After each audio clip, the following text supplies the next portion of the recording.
Your favorite PGA and LPGA legends, pros and top instructors are right here every week on Next on the Tee. Join Chris as the greats of the game share their stories, insights and playing lessons. Now, back to Chris and more of the show. All right, now back with me on the French Lick Resort guest line is Champions Tour pro Mark Wiebe. Let me remind you about Mark's background. He's from Seaside, Oregon, and grew up in Escondido, California. Played his college golf at Palomar Junior College and then transferred to San Jose State. While at Palomar, he was the individual medalist at the 1977 California Amateur, and he won the 1977 Idaho Amateur as well. Turned pro in 1980 and started on the PGA Tour in 1983. His first career win came at the 1985 Anheuser-Busch Classic when he beat John Mahaffey with a birdie on the first playoff hole. He won again the following year at the 1986 Hardee's Golf Classic by one shot over Kurt Bynum, thanks to a birdie on 17 during the final round. Mark matched Bobby Watkins' record for being the youngest winner on the Champions Tour at 50 years and 10 days old when he won the SAS Classic. In 2013, he won the Senior Open Championship at Royal Birkdale, which was the site of this year's Open Championship. He defeated Bernard Langer on the fifth playoff hole to capture that Senior Major Championship after a final round 66. Later in 2013, he captured the Pacific Links Hawaii Championship, again in the playoff over Corey Pavin. In all, he's won 8 times as a professional. Twice on the PGA Tour, 5 times on the Champions Tour, and the 1986 Colorado Open as well. He's now a great instructor, which we're going to talk a whole lot more about, and I am thrilled to have him back with me tonight here on Next on the Tee. Hey, Mark, thanks for coming back on the show. Hey, Chris, bud, thanks so much for having me. So, Mark, since the last time we spoke, you've moved out west, so where did you move, and how do you like it so far? Well, we are... my wife Kathy and I are still up to our eyeballs in boxes, but it's getting better. We moved to San Jose, California, and I have accepted the job of the Director of Instruction at San Jose Country Club. A course that I played in college was one of our home courses when I played here in college and went to San Jose State. And now just a couple years later, I'm now the Director of Instruction, so I'm totally excited to have a place to call my own and be in one of the oldest and most historic golf courses in Northern California. It's pretty cool, too. And Mark, as you talk about, being the Director of Instruction now, and you're a great teacher of the game. Obviously, you're a great, player out on tour, on both tours, the regular tour and the Champions Tour. When you're working with young students now, right, what's your style? Are you a data guy? Are you looking at, the Trackmans and all of those sorts of things? Or are you more old school, kind of watching how they swing and what their ball flight looks like? What's your style? Well, I'll tell you what style I prefer, and that is the old-fashioned watch that ball fly in the air. But with the day and age and where I am here in the Silicon Valley, the home of stuff like this, you have to be hip to all of the Trackman, flight scopes, all the data, and at least I have an understanding for it. Some of the younger kids, that's what they want. I'm trying to kind of put that together, the numbers together with the visual, so I can get them to see what, instead of seeing a number, they can actually see a trajectory of a ball, and then maybe match that visual trajectory with the numbers that they're getting off the machine. So to answer your question, I think both. You have to be ready to do both depending on what your student desires. And Mark, when you first start working with a new student, what are you looking for to figure out just what that person needs, to get to the next level? I mean, swings are unique. I think back when I was first learning the game, I think they were all, the instructors that I work with anyway, were trying to work, the same kind of swing, kind of a one-size-fits-all swing. But now we see more and more swings that are, if someone is unique, it's sort of like their own fingerprint is their kind of swing. What are you looking for in a person's swing to decide how you're going to get them from where they are to where they want to be? Well, I think that if you can kind of just get a sense for how their body moves when they swing the golf club. If they're a if they have a little bit more lateral than the next guy, or maybe they're a little bit more on top of it, staying on top of it, more of that stack and tilt kind of way.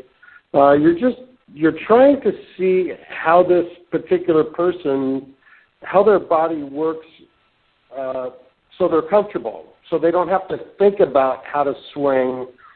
What do they look like when they just swing and don't have a thought and don't try to emulate someone else, or don't have the roll your forearms, make sure you're on plane stuff? If you can just kind of see how their body works, and I think I'm older now, so I think I've seen so many swings that are so good, that anywhere from a Jimmy Ballard type of a move where some people would call that a sway, all the way down, like I said, to this stack and tilt thing, whatever. I just think that they all work. It just depends on, what's your natural movement. I worked with a lady the other day whose natural movement was definitely getting back to her right side and getting away over to her left side. So I thought that was awesome, because that's just the way that she moved. And you don't have to groove anything. If that's the way your body works, then you're kind of just go with that. You don't have to change something, and that applies for the younger kids too. I love to see somebody in a natural, watch them swing, and not worry about if they cross the line or lay the club off a la Sergio, or instead of having people tell them that they can't do that to be good, maybe tell them to do that all the time, and you'll be really good. And Mark, talking about younger players, right? So many of us, particularly junior players, have short attention spans these days, and they're ready to give it up, if they don't get the immediate gratification from the game. How do you keep your students engaged and enthused about the game when they're struggling, or maybe they're not getting immediate results? Well, listen, that's one of the hardest things there is, to have to tell a younger kid to be patient. Because I was a younger kid at one time, and I didn't want to be patient at all. So, there's got to be some, a little bit of patience on their part. But I really think if you're getting frustrated and you're not getting it, then you probably need to sink yourself more into golf, of the game of golf, and not worry about how you're driving it or how your irons are. When you get to a par 4, really get into, I would like to make 4 or less on this hole. What am I going to do that? What club am I going to hit to do that? And how am I going to swing to do that? And get a little bit more into that, and try to get their minds off of the mechanical on the golf course. That can be something you do on the range or in a hitting studio or something like that. When you're on the golf course, that's when you let go and go play. And I'd probably try to get someone and make sure that they're going in a good direction as far as that goes. So a little bit more mental than I would swing analyzing. And speaking of the mental side of the game, Mark, we all face adversity out on the golf course during a round. What do you teach your students to do when they've hit a bad shot or had a bad hole or even played a bad round? What do you do to try to get their mental side back re-engaged with the sport? Well, my son's a good golfer, and when he was younger, I used to really tell him, because this is how he was, but I said, get mad and get over it. So there's got to be a time in there that sometimes when people say, oh, I don't want to react to that, and then they kind of shove it away, and then the more they shove, the bigger that balloon gets until it pops. So you don't really want that. And you don't want to ignore it like it never happened, because it happened, and you need to learn from it. So there's a fine line in there of deal with it. What do you think? Okay, good, over. It can be that fast. But I think to try to not deal with it is hard. Now listen, some people are like that. Some kids are like that. They don't deal with it, fine. They don't deal with it. They just continue on. But if somebody was asking, I would say, you know what? Deal with it. Learn from it. You know, I was leading the tournament and made a triple. Well, okay. You know, what do you want to do now? Wouldn't you like to be in that spot again and see if you can not make a triple? So you have to learn from things like that. That's what makes you great. So I would go that direction. That would be my thought. And Mark, when you were in the heat of the battle, right, coming down the stretch and you had an opportunity to win, how did you stay in the moment and not let your mind wander ahead or think about, hey, I could win it here, and those sort of things, or let the nerves about the situation overcome you and, prevent you from going on and winning that event? How do you stay in the moment and not let the pressure and everything else cloud your mind?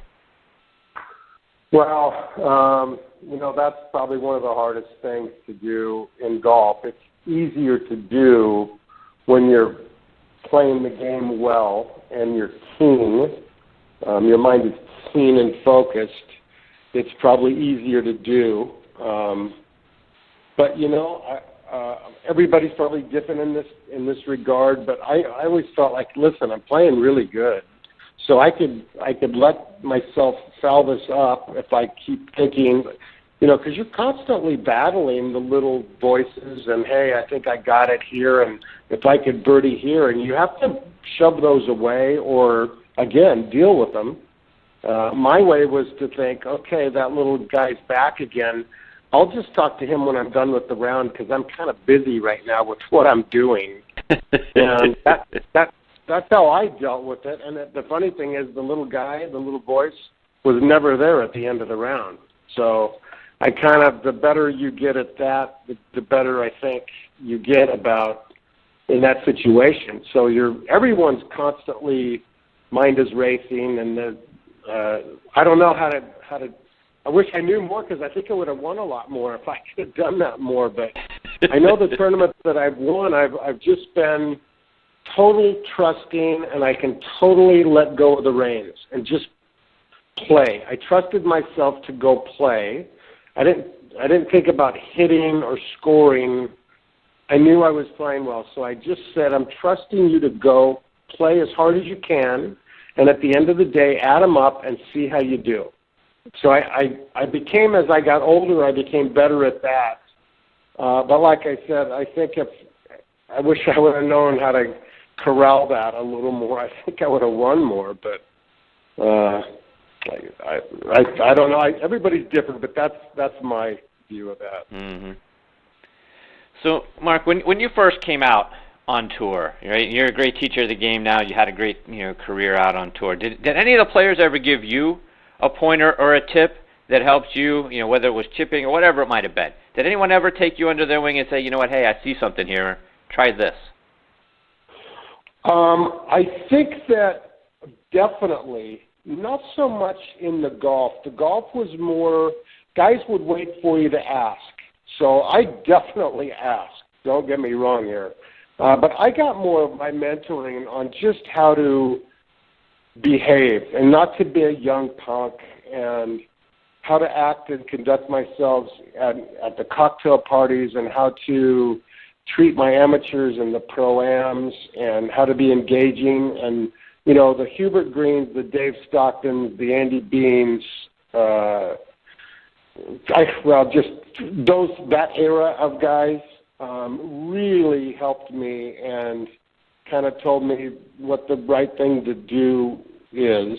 And I obviously just had great admiration for all of those guys and total respect. So I think I got more help there with just that side of it, but I definitely asked Dave Stockton for putting lessons quite a bit. Hubert Green's the best chipper I've ever seen in my life. I've asked him for chipping lessons. J.C. Sneed was so gracious with me when I first turned 50 on the Champions Tour and helped me try to chip off Bermuda grass, because I still have not learned how to chip off of Bermuda grass or pitch. So definitely got help from from my peers and definitely, my idols out there that helped me, which was a better story, actually. And Mark, speaking of idols, did you ever have a moment when you were out on tour when it really hit you that you were playing with and competing against, the likes of, Jack Nicklaus and Tom Watson, Greg Norman, Seve, all the great players that were sort of in their primes in the 80s and the 90s? Oh, yeah. I mean, I can't tell you how many times I'd get done with a round and call my dad and say, Dad, I just played with Johnny Miller, and he kicked my butt again. How do you even pull the trigger when you're playing with these guys? I've watched them on TV, so and they're true champions and great champions, and they, go out and play with Raymond Floyd your first time and think you even have a chance to compete. That guy is incredible. I mean, he'll just focus you to death to where you just melt. It's just there's times that I can't. There's so many rounds that I just could not believe I was playing with Tom Watson in the U.S. Open, tied for the lead, or Jack Nicklaus. I'm thinking, oh my God, I'm playing with Jack Nicklaus. Are you kidding me? Right. So, lots of those times. Did you ever have a sort of welcome to the PGA Tour kid moment? I felt like a couple times from certain people, different comments went farther than with others. I remember I played with Fuzzy Zoller and Raymond Floyd at Hilton Head one year, and the wind was blowing, and Fuzzy kind of wasn't having that good of a last day, but Raymond and I were grinding, and I was grinding hard, and I bogeyed the last hole, and I was really bummed. And I beat Raymond. I think I ended up being third or something like that. But when we got done, he said, "Hey, you know what? Good playing today." And I went, "Wow, okay." Wow. Raymond Floyd just told me good playing today. That's pretty cool. Yes, it was. So, yeah. So do you ever give yourself an opportunity, Mark, just to sit back and gaze at the Senior Open Championship trophy and say to yourself, "Man, I really did that." Oh yeah, I'm looking at it right now, bud. How about that? There you go. It's out on display in our house. It's on the mantle right now, and it's a great accomplishment golf-wise. It's probably my. I think, there's so many different tournaments that mean so much. Your first win, of course, is incredible because it's your first win. And then to win a major, you kind of times that first win by 100, it seems like. And it's incredible to win any major on any tour. So, and I love that tournament so much. I love that kind of golf so much. And I love feeling the spirits when you're over there playing. Where golf started. And I haven't played in Ireland yet. Played in Scotland, it seemed like a lot, and in England and stuff. And it's just that kind of golf seems so like real golf, I guess, is the way. I'm sure you've heard that before. It's just real stuff. It's no flying it, spinning it, bombing it, all that stuff. It just seems like you hit all the clubs in your bag twice in a round of golf, and you hit one low and one high. It just seems like those golf courses bring out so much, and it just makes, I think it makes it, if I had to pick a major as a senior, that's the one I'd pick. So, pretty cool trophy. Yes, it is. Cool jug. And Mark, for those of us, who are fans, what's something about being out on tour that we don't either have an appreciation for or just don't understand what it's like for you guys? Well, I think back in the day when I was on the regular tour, it is an incredible grind. I mean, it is. You're asking so much of if you're married, you're asking so much of your wife. If you have kids, you're asking so much of your family, and you're just on the road for so much of your life that it's a grind. And I think, you win a tournament, you're standing there with a big check and a big trophy, and people think, the life, and you're like, yeah, at this particular moment, it's pretty good. I love holding this check and this jug and all that stuff. But, 2 weeks ago, you maybe missed the cut, and then your plane was delayed, and you didn't get to your hotel. You had to spend the night in the terminal. I'm not crying about it because it's a great life. But I think that a lot of times the fans especially will see the glamour and they're unaware of the work that was put in to get to that one moment of glamour, during that one time. Unless you're Bernard Langer, you get a lot of moments of that every week. It's funny because that was going to be my next question. Talk about a guy who is dominating out on tour week in and week out, year in and year out. What does he do differently than everybody else does? Because that guy just is a machine. Well, he's a machine. I mean, it's incredible to witness this because it's not as easy as he's making it look. I don't know what it is. They talk about that fine line, and he has such a dominance that I think there's some guys that maybe go into it and they're in the heat of battle knowing that somehow he's going to win, and maybe, they don't give themselves enough credit listen, Bernie's awesome. I just can't believe how many. In my opinion, he's getting real used to winning. So he's kind of just now used to it so much that it just becomes just like when you shoot 72s and 73s, you kind of get in a routine of shooting 72s and 73s, and he's in a routine of shooting a lot under for 3 days every week. And, man, it's incredible golf. I got to tell you, it's a lot of good players. Yes. A lot of good players at every age. And just a couple more before we let you go, Mark. And we've had a number of caddies join me on the show. And when you were playing, what were you looking for from your caddy? What did you want him or her to do for you? Well, let's see. That grows through time. When you first get on tour, you're just looking for someone you can trust, someone that'll be on time, and you rely on probably a little bit more on your caddy for the correct yardages and make sure they've walked the golf course and have a good yardage book and it's up to date and stuff like that. And I think as you kind of become used to the tour life a little bit more, you become, where you realize you're spending many hours of the day with this person. So I started just wanting guys that, sure, they were good caddies, but they were good guys. I enjoyed being with them. I liked their company. I liked if I played well and I got to write a big check at the end of the week, I like writing a check to somebody that I like rather than somebody that I don't like. So I was just looking for someone that I like to be with, someone that I liked paying and making, getting them to make a lot of money. And, it became more of a relationship.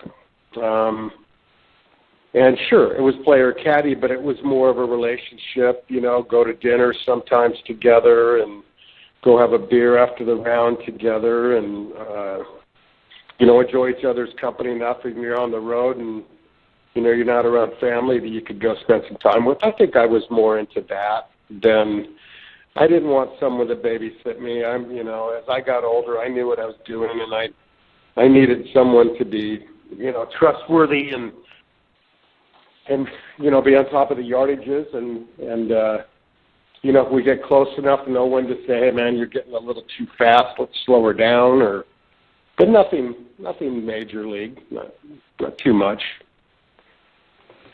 So, Mark, before we let you go, remind our listeners how they can, stay up to date with you, the things that you're doing, your website online, and the great instructional stuff that you have available there, and also how they can follow you on social media. Okay, sure. Yeah, mine is markwiebegolf.com. That's my website, markwiebegolf.com. My email is mwiebe@pgatour.com. And both of those are the best way to get a hold of me or be informed of what's going on my website.